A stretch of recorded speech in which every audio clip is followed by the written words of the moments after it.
On repasse la parole au révérend Bayon. Révérend Bayon, selon Alain Douc, les églises de réveil, à un moment donné, sont dangereuses. Je ne crois pas qu'il faille dire quelque chose. C'est même une injure que nous avons l'habitude d'entendre. Mais je leur pardonne. Je pense que nous leur pardonnons ça parce que je comprends que les églises de réveil ne sont pas bien connues et ne sont pas comprises. Pourquoi? Parce qu'il existe, je reste analytique, hein, moi, il y a plusieurs problèmes qui existent. Il y a un problème spirituel, un problème religieux, un problème politique, un problème social que je veux soulever ici. Je commence par un problème spirituel. Le message des églises de réveil commence d'abord par une dénonciation du fait que l'Église est devenue une organisation sociale plutôt qu'une organisation spirituelle. C'est-à-dire qu'on a l'impression que ce n'est plus une communauté qui cherche Dieu, mais en fait qui cherche ce monde. Et que c'est contradictoire par rapport aux Écritures. Donc, du coup, ce sont des églises qu'on peut penser être extrêmes, qui parfois restent même littérales sur un certain nombre de choses que nous retrouvons dans la Bible et qu'elles dénoncent pour avoir été abandonnées par d'autres confessions religieuses qui les ont précédées sur le champ religieux. Le deuxième aspect que je soulève, c'est un problème religieux. Les églises de réveil souffrent du fait que on a l'impression qu'elles viennent ravir la vedette à certains qui estiment que ils sont en droit de se réclamer être l'Église. Et c'est là que je reviens à notre frère Alain, n'est-ce pas, qui insistait sur la question de secte, parce qu'on a tendance à dire que les églises de réveil seraient des sectes, mais je vois une conspiration, n'est-ce pas, de beaucoup de personnes qui, sur le marché du religieux, auraient, n'est-ce pas, des intérêts à ce que les églises de réveil disparaissent. Ce que, n'est-ce pas, notre frère Châtelain disait, c'est impossible. Parce qu'en réalité, le chef de l'église, c'est Christ. Et l'église est une organisation spirituelle, on ne peut pas l'arrêter.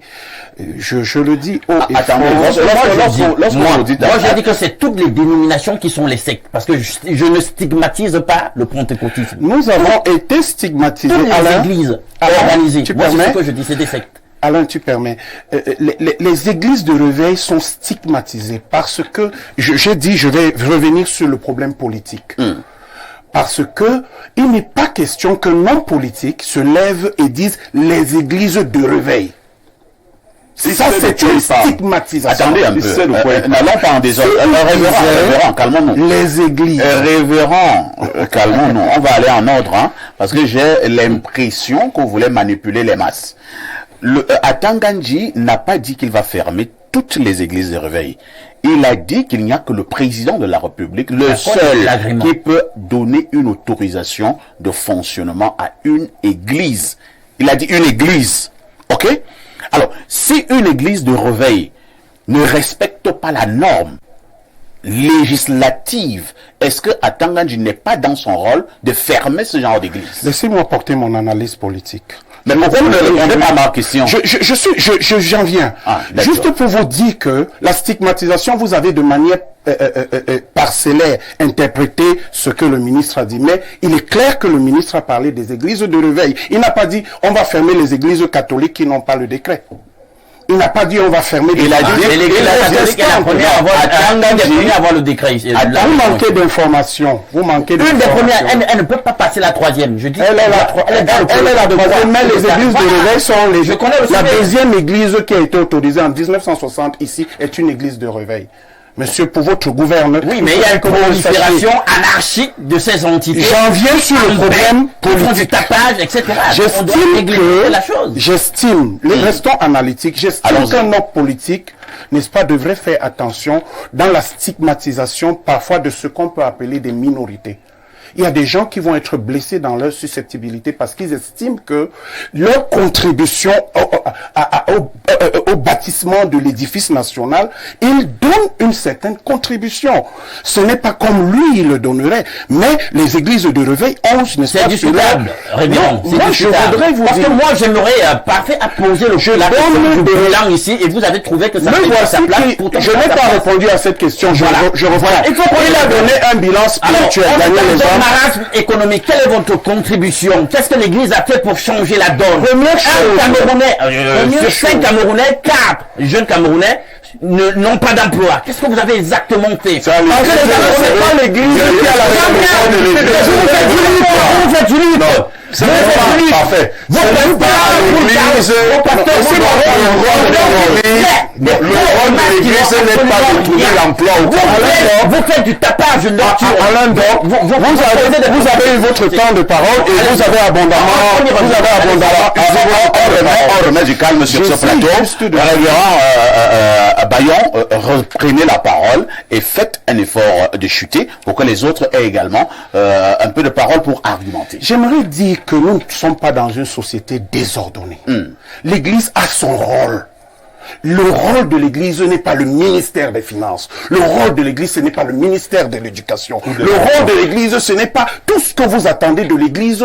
Vous êtes en train de vouloir faire sortir l'Église dans son rôle. J'ai parlé de morale, vous voulez devenir plus moral. Permettez au révérend d'aller au bout. Le rôle de l'Église est avant tout spirituel. C'est pour ça que l'une des responsabilités dévolues à l'Église reste d'abord de prier pour cette nation. Et c'est de ça qu'a parlé mon frère Châtelain. Nous prions plus que d'autres pour cette nation. Vous avez un baromètre.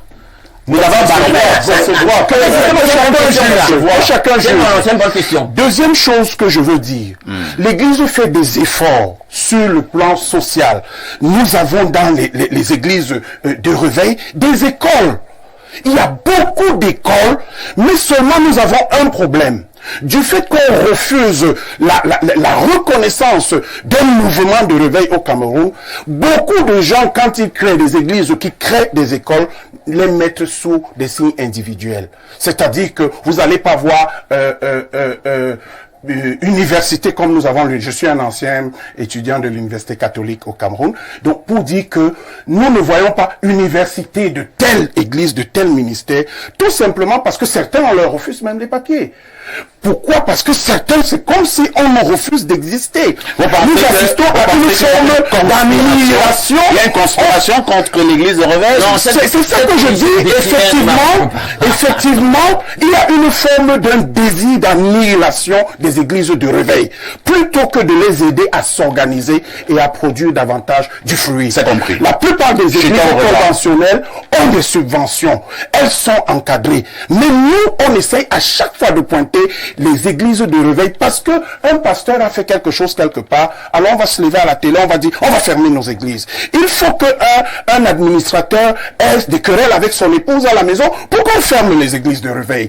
Et on est victime de ça tout le temps parce qu'en fait on veut nous faire trembler à tout. Il faut clairement dire que les églises de réveil aujourd'hui sont victimes d'un désir, n'est-ce pas, de devoir nous annihiler. Parce que sur le marché religieux, ça va avantager certains. Je veux dire que ceux qui veulent même nous annihiler, ils sont membres de certaines églises qui ont des intérêts à vouloir qu'on disparaisse. Ça, c'est le problème politique. Merci, il faut que les églises de réveil... On a compris, révérend. Permettez à votre frère de prendre aussi la parole. Alain parlait il y a un instant, à moins qu'il y ait une question, il parlait il y a un instant de ce que fait l'église de réveil. Est-ce que l'église de réveil trouve... Je voudrais lui citer, citer ici, pour valoriser même aussi ce que certains pasteurs de l'église de réveil font. Je ne dis pas qu'il n'y a pas des brebis galeuses, il y en a certainement, tout comme dans tous les corps de métier. Je ne sais pas s'il connaît le pasteur qu'on appelle pasteur Emmanuel Noël Bissaï. Je ne sais pas s'il le connaît. Voyez ce qu'un pasteur peut faire. Et je vous dis qu'il n'est pas le seul. Ce pasteur a plus de 1000 employés dans ses entreprises. C'est un homme de Dieu qui est issu de l'église de réveil, plus précisément de l'église pentecôtiste du Cameroun, du révérend Abraham Philippe Achille Mondogo. Et il n'est pas le seul à trouver de l'emploi au Camerounais. Parce que lui, il a des d'une école de journalisme. Moi, par exemple, j'ai une chaîne de radio où j'emploie des gens que je paye à la fin du mois. Moi, pasteur. J'ai une école de journalisme où j'emploie des gens que je paye. Et nous ne sommes pas les seuls. Nous sommes nombreux à le faire. Et moi, personnellement, j'ai un carnet d'adresses de beaucoup de pasteurs qui sont également des entrepreneurs. Peut-être qu'ils ne le font pas en tant qu'église. Là, je vous pose une mais question. On vous a suivi. Maintenant, je vous pose une question parce que vous avez même commencé à parler. On ne vous a même pas posé une question. Maintenant, la question, je reste sur le ministre Atanga Nji. Oui. Qui a dérangé le tout aussi, parce que ça, il faut le dire. Parce qu'il a dit les églises de réveil commençaient à plier bagage. Ça, c'est un langage qu'un ministre ne tient pas dans une république debout, dans une république sérieuse. Attendez, on ne tient pas ce type de langage. Attendez d'abord. Si le ministre est arrivé à... Et je voudrais vous poser la question. Non, vous posez la question. Atanga Nji qui le dit. Mais je voudrais rappeler au ministre Atanga Nji qu'il n'y a pas très longtemps, à moins qu'il n'ait versé dans le populisme, il n'y a pas très longtemps que lui-même a construit une église du côté dans le sud Cameroun. Est-ce qu'Atanga Nji c'est un pasteur? Il a construit une église. Sur la base de quoi il construisait cette église? Une église dans le village du président de la République. Ce qu'il veut, c'est des églises qui ont des... Ce que je veux vous dire, c'est que toutes ces églises ont des agréments. Ah bon? Parce que si moi j'ouvre une église, j'utilise l'agrément de quelqu'un qui a l'autorisation pour ouvrir une église. Est-ce que là, ce n'est pas le banditisme? Non, ça n'a rien à voir avec le banditisme. Ça veut dire qu'Atanga Nji lui-même tombe sous le coup du banditisme. Non, Atanga Nji n'a pas ouvert... Sur la base de quoi il a construit une église à renfort de tapage médiatique? Il s'agit de quelle obédience? Bien sûr, catholique, je pense bien. Et où est le problème? Est-ce que l'église catholique a l'autorisation de fonctionner? Est-ce que l'église pentecôtiste n'a pas l'autorisation de fonctionner? Il y a trop une prolifération. Et lorsqu'on parle de tapage, je ne suis pas venu stigmatiser une communauté ici. Est-ce qu'il y a plus de tapagistes que les musulmans dans ce pays? Mais vous, j'ai dit que vous êtes des... Est-ce qu'il y a plus de tapagistes que les musulmans dans ce pays? Tous les matins, 5 personnes dorment. C'est-à-dire que c'est un autre réveil. Et personne n'en dit mot. C'est compris. Non, pas personne. Je ne voudrais pas créer un poème religieux ici. Parce que là, on nous accuse de tous les mots. Comment ils ont appelé ça? Ils parlent de tapage sonore. Ils disent qu'on n'a pas l'autorisation. Montrez-moi une seule église qui n'a pas l'autorisation. Et moi, je vous sors les papiers qui permettent à cette église de fonctionner. Parfait. Même après la fin de cette émission, une seule église qui évolue comme ça à tue-tête, moi je vous sors l'autorisation qui lui permet de fonctionner. C'est compris, révérend Chanel. Attendez un peu. Allons en ordre. Oui. Je sais pas toujours la question. Je sais pas, non, vous avez trop parlé entre les questions. Je ne sais pas pourquoi vous êtes trop surexcité sur ce plateau. Calmez-vous. Dieu est un Dieu de paix. Dieu est un Dieu de paix. Parfois c'est calme. Ça c'est le pasteur ici. Le pasteur ici. Alors, Alain Douk, Atanga Nji, le ministre de l'administration territoriale a été clair. Oui. Pour fonctionner, il faut avoir une autorisation. Si vous n'avez pas une autorisation, Atanga Nji dit qu'il te ferme. Est-ce que le ministre de l'administration territoriale, ce n'est même pas une affaire d'Atanga Nji comme individu? Est-ce que le ministre de l'administration territoriale est dans son rôle? Il est dans son rôle. Et j'ai toujours dit ici dans le cadre de ce programme que lorsqu'on se donne des règles, jouons selon les règles qu'on s'est soi-même données. Et le respect de ces rechercher l'agrément. C'est-à-dire que les règles est liberté, comme disait un auteur. Justement. Mais attends. Vous vous donnez des règles, respectez-les. Alors, sans autorisation, aucune église de réveil au Cameroun, ici, ailleurs, particulièrement, sans autorisation. Ça, je fais mon temps de parole ou pas? Parfait, moi je dis ceci.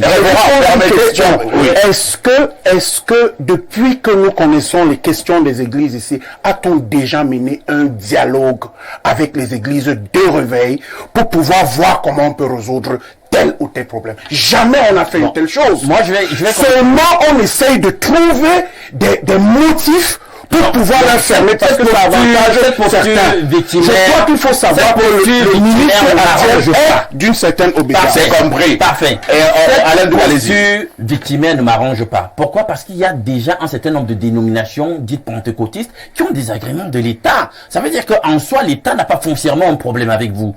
Donc, il se pose un problème. Vous êtes des entités qui se disent spirituel. D'accord. Mais je tiens à vous dire que vous avez décidé que pour exercer votre charge, il fallait que vous ayez l'autorisation de l'État. Moi, je vois parce que le spirituel a à voir avec... Qui n'a pas, laquelle église n'a pas l'autorisation de l'État? Déjà, j'ai dit que moi, je vous mettais dans le même panier. Tu as parlé tout à l'heure en parlant de tapage de l'église, des musulmans. Je dis que moi, je vous mets tous dans le même panier. Non, mais c'est qui? Toute la religion organisée est sectaire. Et là, sur le tapage, vous êtes ensemble. Et vous faites énormément de dommages. Ça, au moins, on va pas nier ça. Citez ces dommages. Citez ces dommages. Vous citez les mêmes dommages. Citez les dommages. Non. Maintenant, on peut pas dire. Non, monsieur. Si vous voulez, on n'est pas venu créer par un incident religieux ici. On ne veut pas créer un incident religieux. Mais il y a moins de tapage dans les églises de l'église d'autres obédiences. Si vous voulez, on commence à citer. On fait un sondage au Cameroun sur le tapage. Je vous dis que vous serez la tête de proue. Il faut faire la différence entre le tapage et la présence. C'est la présence. Et la différence. On fait le tapage, vous savez quoi? Et une seule personne. Qui nous explique ce que c'est? Attendez d'abord. Il y a de la musique qui tambourine partout. Des décibels qui viennent et nous assaillent dans la maison. On n'arrive même pas à voir... Les bars ne vous dérangent pas. Les bars d'à côté ne vous dérangent pas. C'est le même travail. Non, les bars ne vous dérangent pas. La page nocturne, ici, le sujet est religieux. Je vais pas aller parler du bar pour faire le hors-sujet. Je parle de vous. Vous faites le même travail que le même tapage nocturne. Et si on doit sanctionner les bars, vous de même. Peut-être que vous, dans votre obédience pentecôtiste, vous êtes plus équilibré, plus calibré, plus discipliné, mais je vous dis que dans la réalité, moi je suis dans un quartier où je suis cerné par au moins 40 de ces épiceries au kilomètre carré, et c'est invivable, c'est terrible, toute cette masse. Les épiceries sont moi je préfère les appeler comme ça. Moi tu connais ma position sur les jeux. La question de la paix, est-ce que c'est vrai que vous apportez la paix? Ce n'est pas arrivé. La paix en tant que absence de bellicisme, nous voyons déjà que c'est archi faux. Le bon sens nous dit que c'est archi faux. Il y a une présence d'un certain bellicisme au niveau du pays. Donc vous pouvez pas dire que vous nous avez apporté la paix. Je ne sais pas de quoi vous parlez. Maintenant la paix, est-ce que même s'il n'y avait pas de conflit armé, et que vous ayez la prétention de dire que vous nous avez apporté la paix, il y a une paix lorsqu'il n'y a pas de justice sociale dans un pays? Vous appelez ça la paix? Le Camerounais mange à sa faim. Il est heureux. Vous sillonnez nos villes, vous sillonnez nos campagnes. C'est des Camerounais heureux que vous voyez. Vous avez vu nos cités. Ça ressemble à quoi? C'est de ça, c'est tout ça que je questionne. Puisque vous dites que vous êtes des institutions spirituelles, d'ailleurs restons dans l'esprit. Vous avez apporté quoi? Des Camerounais plus intelligents, plus engagés sur les questions liées aux valeurs, aux vraies causes, aux vrais combats. Vous nous avez apporté ça? Je vois rien. Vous nous avez apporté des Camerounais beaucoup plus éthiques. Moi, je ne vois rien du tout. Je vois des gens ignorants. Des gens qui boivent depuis au moins 15 ans l'équivalent du fleuve Sanaga chaque année. Et pourtant vous êtes là. Qu'est-ce que vous avez fait, les amis? Vous n'avez rien foutu du tout. Donc il faut qu'on arrête de se prendre la tête et de raconter des Moi j'appelle ça des opinions.